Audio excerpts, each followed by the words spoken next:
Com relação, então, aos últimos destaques do novo Código de Processo Civil, que temos, então, interesse aí em dividir com os colegas aí de todo o Brasil, não é?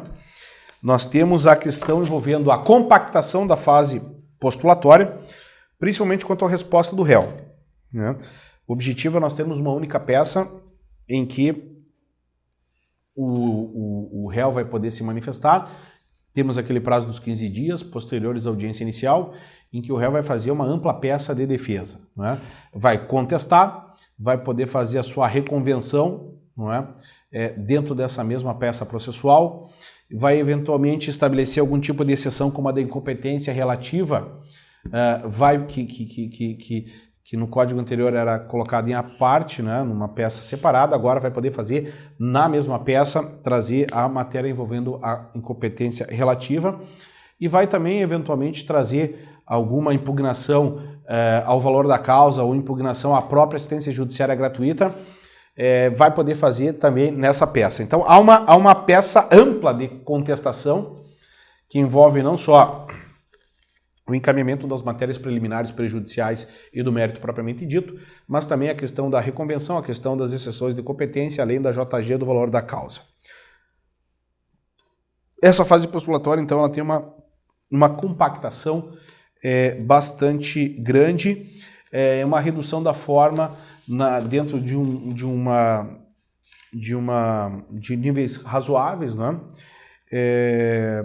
Privilegiando aí o procedimento que já vinha sendo adotado, ou pelo menos exigido aí por uma boa parte da advocacia. Definição de que a decisão judicial transitada e julgada poderá ser levada a protesto depois de transcorrido o prazo para cumprimento voluntário. Previsão do artigo 517, essa, né? O protesto do título judicial.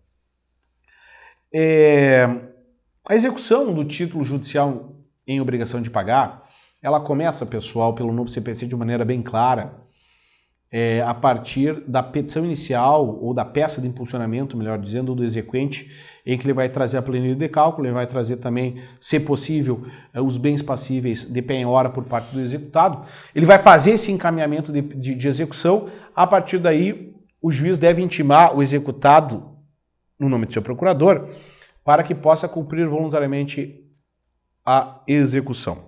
O prazo para cumprimento voluntário é o prazo de 15 dias. Tem a posição de que o prazo de 15 dias úteis deve ser aplicado também nessa fase de execução, né? Então, nós temos aqui, na verdade, 3 grandes vantagens para o executado cumprir voluntariamente o julgado nesse movimento. Um deles seria esse, não ter uma decisão judicial levada a protesto.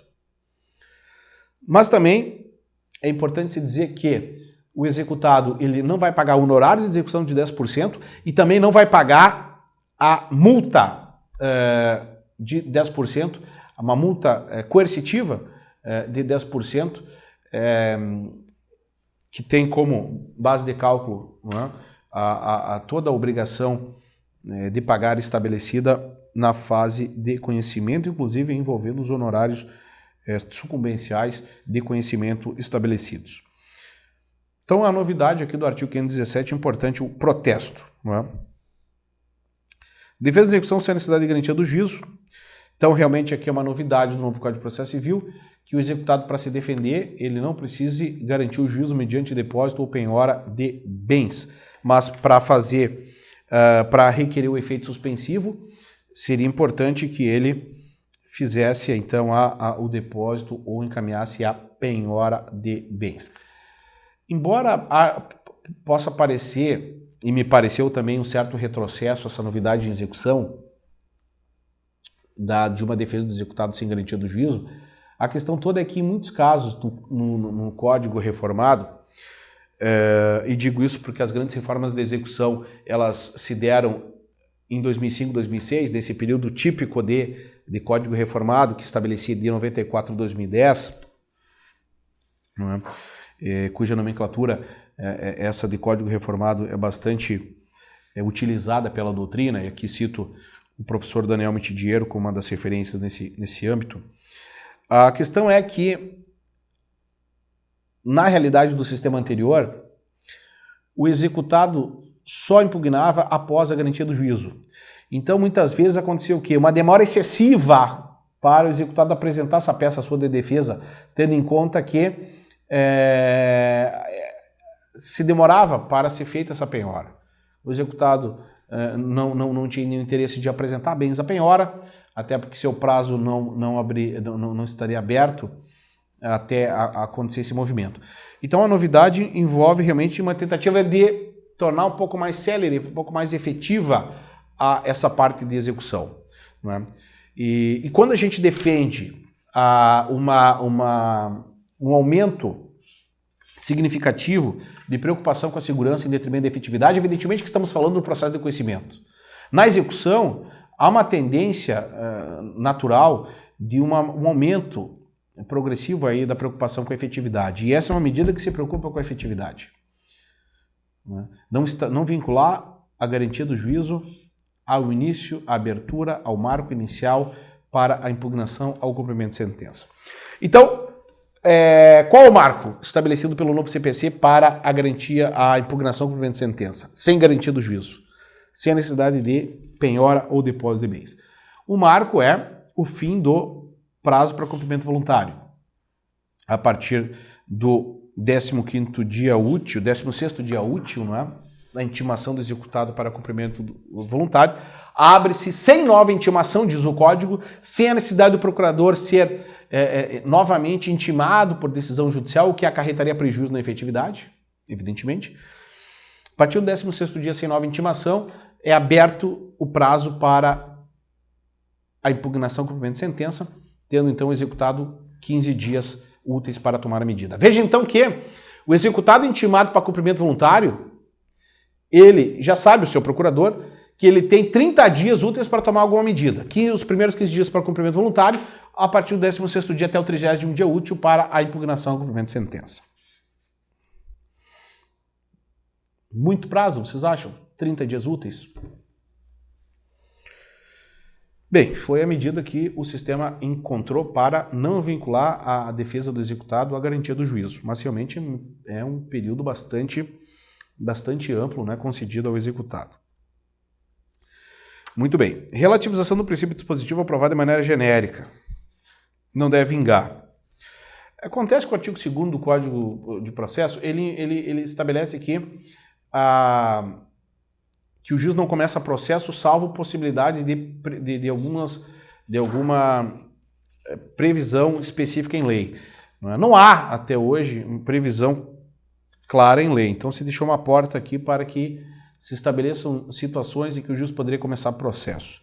Mas não me parece, em respeito ao princípio dispositivo que eu entendo e já referi antes para vocês, não é, pessoal, que é o princípio fundamental do sistema, uma das bases do sistema junto com o princípio da preclusão, que haja flexibilizações nesse sentido. Mas o artigo 2º, repito, deixou uma porta aberta. Caso de pedido e pedido também, uma flexibilização não foi aprovada. Esse é um detalhe interessante, porque os modernos sistemas processuais europeus, todos eles, estabelecem prazos mais flexíveis de alteração da causa de pedido e pedido. Isso acabou não acontecendo. O sistema brasileiro, historicamente, estabeleceu o limite de alterar com o consentimento do réu no saneamento, sem o consentimento do réu antes da citação. Esse marco foi mantido. No meu entendimento, poderia haver uma certa flexibilização maior até o saneamento, assim estabeleci no meu livro da Preclusão na Dinâmica do Processo Civil, que está na sua 2ª edição pela Atlas, mas, na verdade, se houve uma certa resistência no período de votação do projeto a respeito dessa novidade, se manteve. No entanto, uma novidade é a de que a interpretação do pedido considerará o conjunto da postulação, não é? Podendo então ser relativizado de alguma forma aqui a teoria da substanciação. Então o que a gente está colocando aqui? A novidade estabelecida no artigo 322, parágrafo 2º, não é? Que de uma maneira bem clara registra que o juiz, ao considerar, ao examinar o pedido e proferir então a sua decisão final em sentença, vai examinar o conjunto da postulação e ainda observará a boa-fé processual da parte autora. Então aqui há um certo mecanismo que se coloca para o juiz fazer algum tipo de ajuste, algum tipo de adaptação, não é, a fim de que o pedido se adeque àquilo que o autor quis pedir e a sua causa de pedido, mesmo que não haja uma devida correspondência. Então, alguma relativização aqui, eu digo, da teoria da substanciação, mas vem em boa hora. Uma determinada flexibilização, um determinado ajuste, eu digo, prefiro dizer assim, que o juiz possa fazer, levando em consideração o conjunto da postulação e a boa-fé. Por derradeiro, cabe o registro de que é dado pelo novo Código de Processo Civil, sem dúvida alguma, destaque para as matérias de reconhecíveis de ofício, não é? Especialmente aqui eu destaco o inciso 3º do artigo 139, o artigo que autoriza o juiz a prevenir ou reprimir qualquer ato contrário à dignidade da justiça, em deferir postulações impertinentes ou meramente protelatórias. Então aqui a questão da apreciação oficiosa por parte do magistrado de condutas que beiram a má-fé ou que se configuram em ato atentatório de dignidade da justiça, sem dúvida alguma, e que evidentemente autorizam que o magistrado aplique penalidades às partes sem que haja eventualmente provocação da parte interessada ou até mesmo do Ministério Público. Não é? A má-fé ela é uma questão muito séria no novo CPC. A gente tem uma das aulas específicas aí que vocês podem acompanhar na sequência justamente a respeito da má-fé processual, da conduta das partes ao longo do procedimento, e se justifica essa preocupação aqui do 139.3 pela liberdade que é dada justamente às partes de se manifestarem. Né? Um contraponto do Poder Judiciário é justamente limitar essa circunstância atuando oficiosamente para fins de coibir qualquer ato atentatório de dignidade da justiça, aplicando multas punitivas às partes. Né? As multas punitivas, elas, por regra, se revertem a favor do Estado, dos fins de aparelhamento, do Fundo de Aparelhamento do Estado.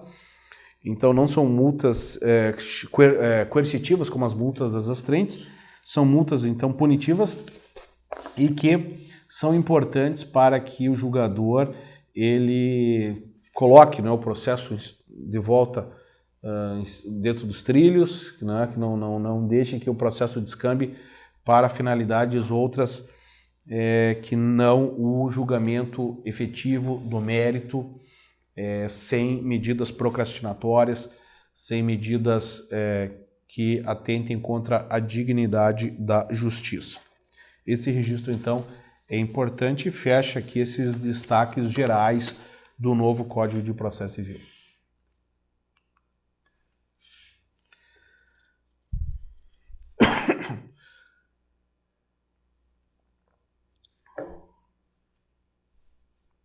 Passando agora rapidamente, pessoal, a algumas observações a respeito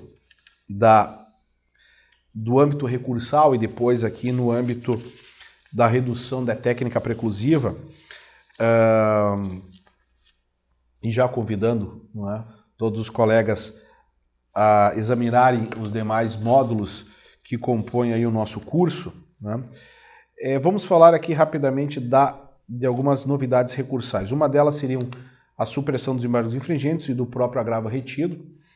Não é? A primeira substituída por um sistema de votação em que outros desembargadores, outros magistrados são chamados para a composição do julgamento, né, no tribunal, na mesma sessão, na sessão subsequente, nos termos do artigo 942, quando a matéria de direito ela é resolvida com reversão aí, não é? Com a matéria resolvida por 2-1, né?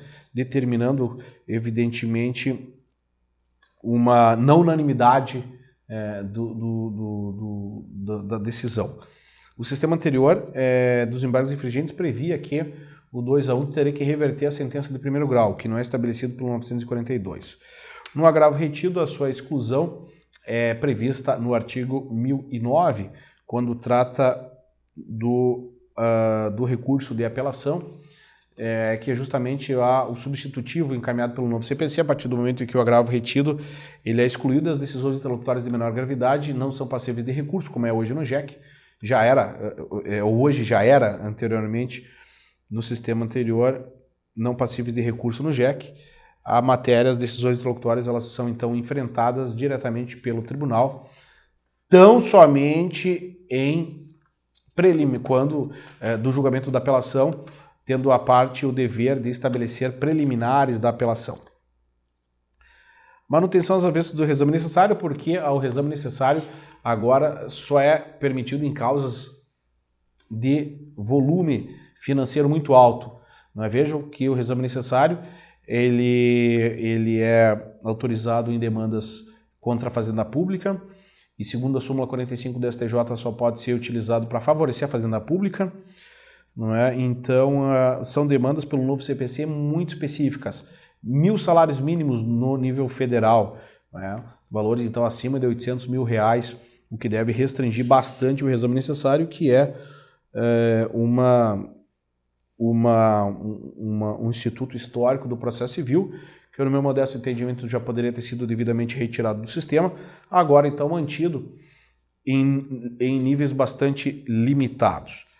A constituição do amicus curiae, dos amites, né, os amigos interessados naquela solução da demanda, em que podem inclusive oferecer sustentação oral, é um terceiro então interessado que já vinha sendo admitido pela jurisprudência, ainda mais em demandas de maior expressão, em demandas repetitivas que possam vir a realmente trazer um prejuízo para a parte que não se fez presente. A participação do amicus curiae, então, ela tenta de alguma maneira aproveitar, não é, a participação de terceiros interessados, que não necessariamente precisam ser pessoas físicas, né? Há uma tendência, inclusive, de que sejam pessoas jurídicas, associações, sindicatos, que venham a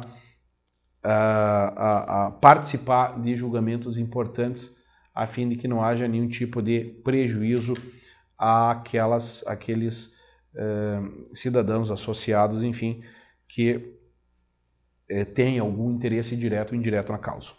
Os prazos de recurso de 15 dias, essa é a grande novidade, 15 dias úteis para recorrer, salvo os embargos de declaração, prazos de 5 dias. Não é?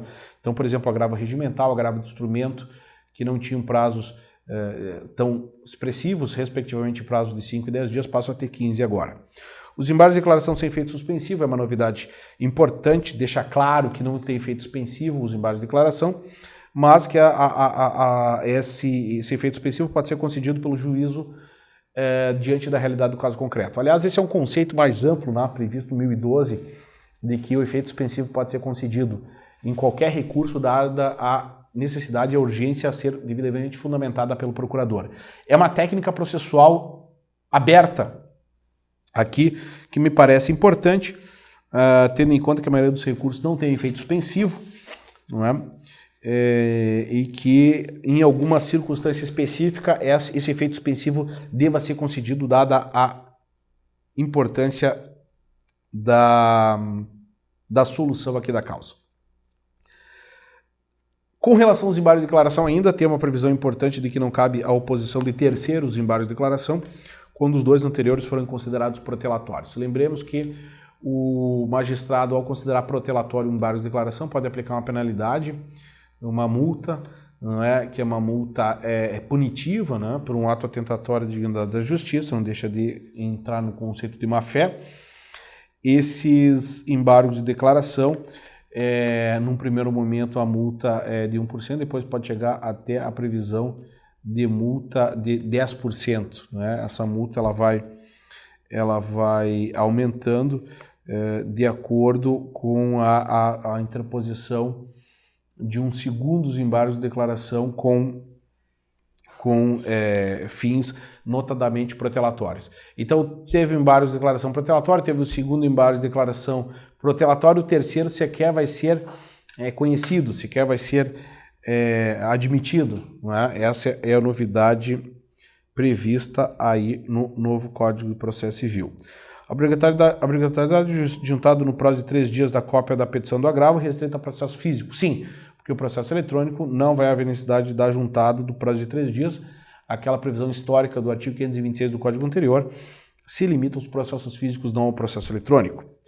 Diante de recurso repetitivo às instâncias extraordinárias, suspensão do prazo nas instâncias inferiores, já vinha acontecendo essa medida recursal, E então o novo CPC estabelece prazos em dias úteis, com a suspensão nos prazos final do ano, de 20 de dezembro a 20 de janeiro, inclusive. Então os prazos se suspendem, voltam a correr no dia 21 de janeiro, garantindo então o descanso aos procuradores das partes. Esse é o objetivo. Com relação à minoração na técnica preclusiva, alguns conceitos introdutórios que gostaríamos de passar para os colegas que estão nos acompanhando aí, é justamente a questão envolvendo o fim do agravo retido. Se estabelece claramente uma simplificação do sistema recursal a partir do momento em que eu não tenho preclusão de muitas decisões interlocutórias. Eu tenho preclusão de algumas decisões interlocutórias que são agraváveis nos termos do artigo 1015. As demais decisões, elas não são cobertas pelo manto da preclusão. E aqui a informação trazida no material de vocês é a de que, num determinado momento do projeto, foi previsto o protesto antipreclusivo, que acabou sendo retirado do código. Não é? Dentro dos números clausos do agravo do instrumento, a que mais chama atenção foi a retirada no projeto, em algum estágio final do projeto foi retirado a previsão de cabimento de agravo do instrumento para indeferimento de prova. Notadamente para indeferimento de prova pericial. Havia uma previsão no antigo projeto 8046, no artigo 1028, inciso 13.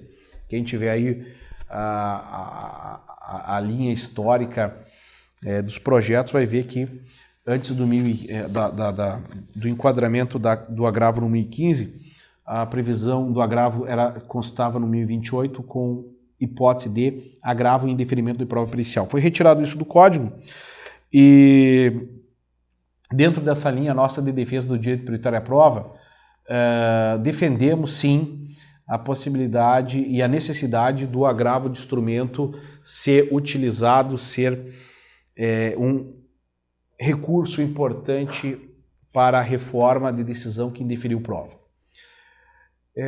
Constantemente dialogando com o professor Alexandre Câmara, foi externado aí pelo professor do Rio de Janeiro, desembargador no Tribunal de Justiça, inclusive, que esses números clausos não autorizam nenhum qualquer tipo de interpretação expansiva e que qualquer alteração no agravo do instrumento deveria ser feita mediante alteração legislativa, inclusive essa então de inclusão do indeferimento de prova pericial como mais um inciso do artigo 1015. Respeitosamente, entendo que nessa questão da prova pericial não se deveria aguardar alteração legislativa que, num momento tão conturbado como nós estamos vivendo no Brasil, se torna difícil precisar se teremos ambiente político para alterações próximas no Código de Processo Civil. Então, tendo a possibilidade imediata do procurador dar uma resposta ao seu constituído, né? E aqui falando também não só como doutrinador, mas também e professor, mas como advogado, entendo que uma solução imediata deva ser dada. Se o agravo de instrumento não puder ser utilizado, numa interpretação bem restritiva das hipóteses do 1015, não tem nenhuma dúvida que o advogado pode se valer do mandado de segurança, com prazo aí de 120 dias do ato arbitrário adotado pelo magistrado. Mas ainda entendo que a possibilidade de uma interpretação extensiva das hipóteses do 1015, especialmente levando em conta uma interpretação extensiva na linha horizontal, não na linha vertical, já que o 1015 fala em agravo em matéria de exibição do documento e também fala de agravo em inversão do ônus da prova. Duas questões de ordem probatória. Então, se cabe nessas hipóteses o agravo, por que não no indeferimento de prova pericial? Mas o 1015, parágrafo único, abre a possibilidade de agravo de instrumento em decisões interlocutórias em execução. Então, pela lógica do 1015, parágrafo único, eu poderia ter questões envolvendo indeferimento de prova pericial que desafiariam agravo de instrumento imediato, mas não na fase de conhecimento, não é? Pela previsão específica, números clausos envolvendo os incisos do 1015. Então ficaria realmente uma situação muito contraditória e difícil de explicar. Como que perícia em execução desafia agravo de instrumento e indeferimento de perícia na fase de conhecimento não? Ratificamos, portanto, a nossa preocupação com a prova, com a necessidade de recurso imediato e indeferimento de prova pericial. Agravo do instrumento, se não, mandado de segurança.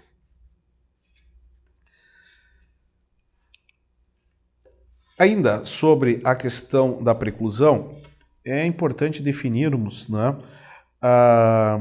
que há uma certa flexibilização da preclusão também, não só com a extinção do agravo retido, mas também com a determinação de que a maioria dos prazos no processo civil sejam dilatórios.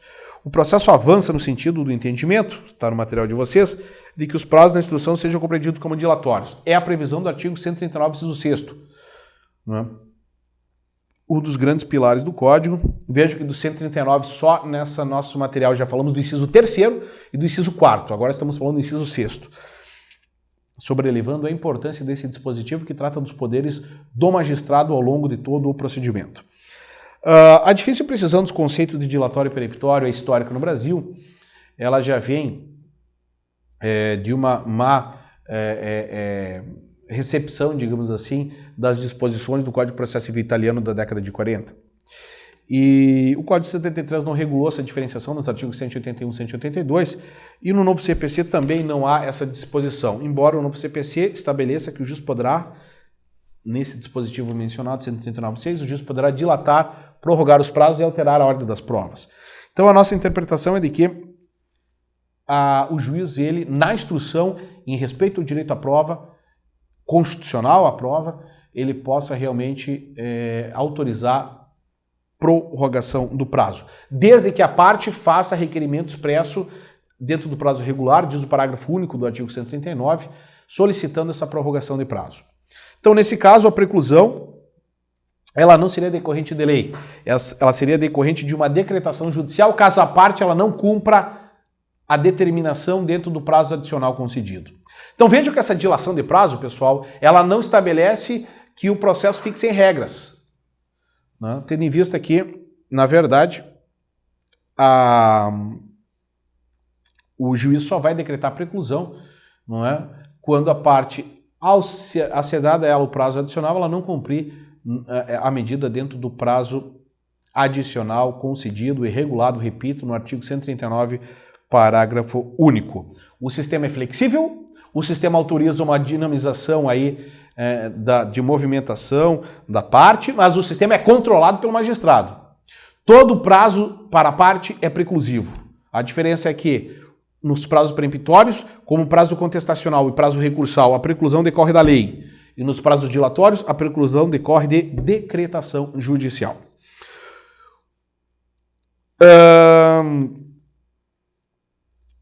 Quando eu registro no fim aqui uma alteração oportuna do texto do artigo 139, é a de que o parágrafo único regula, na sua versão final, que o juiz poderá autorizar essa dilação antes de encerrado o prazo regular, e não antes de iniciado, como constava no projeto 8046 na versão originária. Sim, porque na versão originária nós teríamos o absurdo de que o juiz, ele, ao dar um prazo na instrução, ele já daria o prazo e já daria a determinação de que a parte poderia prorrogar o prazo. Não faria nenhum sentido, tendo em vista que quando o juiz fornece o prazo, por exemplo, para a juntada do rol de testemunha, ele não sabe se a parte vai ter algum problema para cumprir aquela determinação de juntada do rol de testemunha dentro do prazo regular.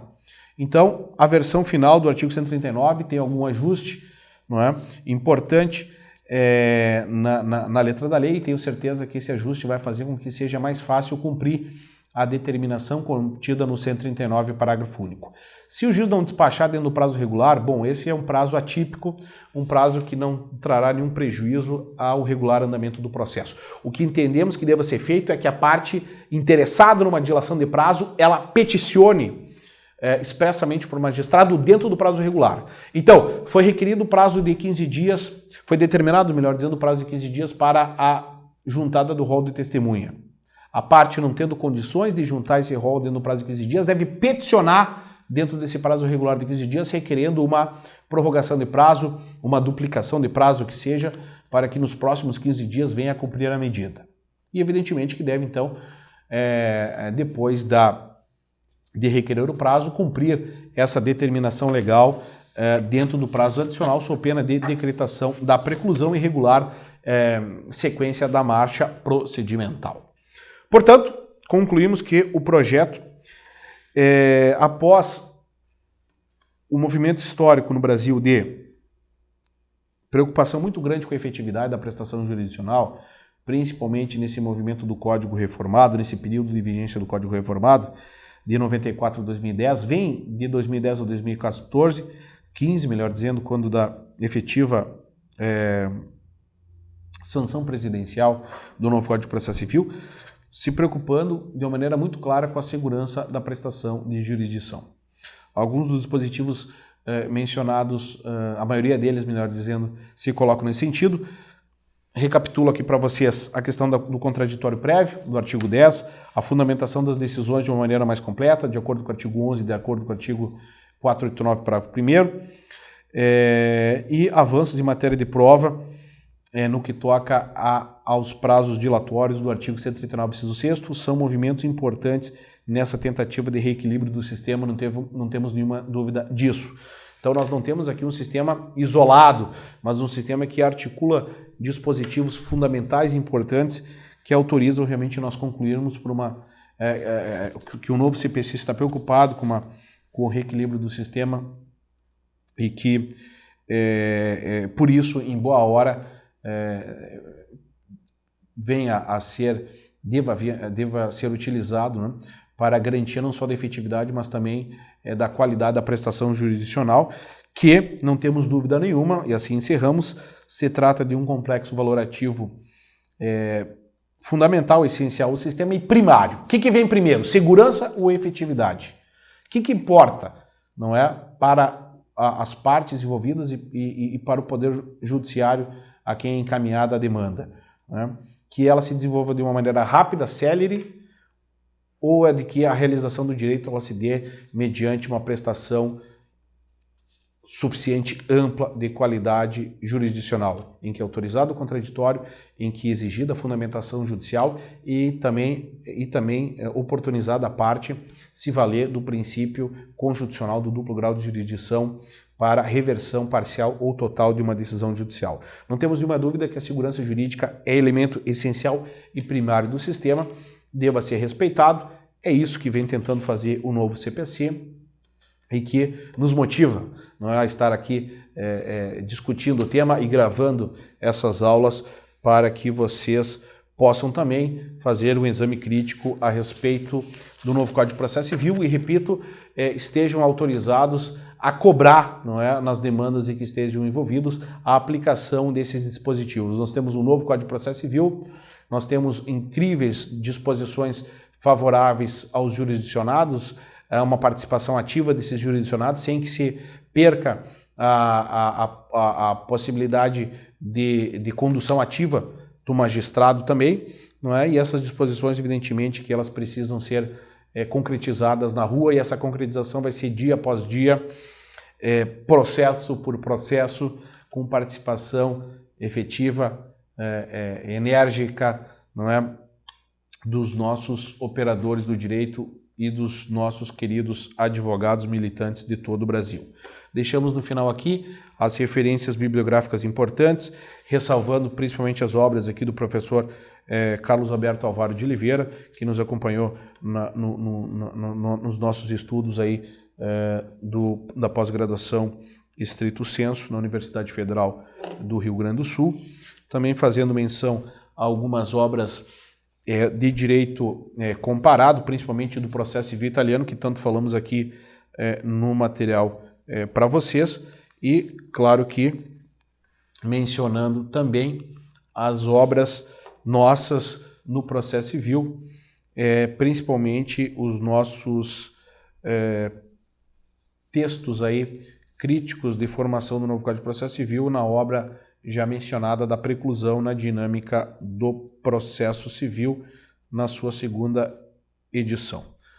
Agradeço, pessoal, a companhia e reforço o convite para que, após essa primeira apresentação da formação do novo CPC, nos acompanhem aí no material envolvendo aí os demais pontos específicos que compõem as próximas aulas do curso. Muito obrigado.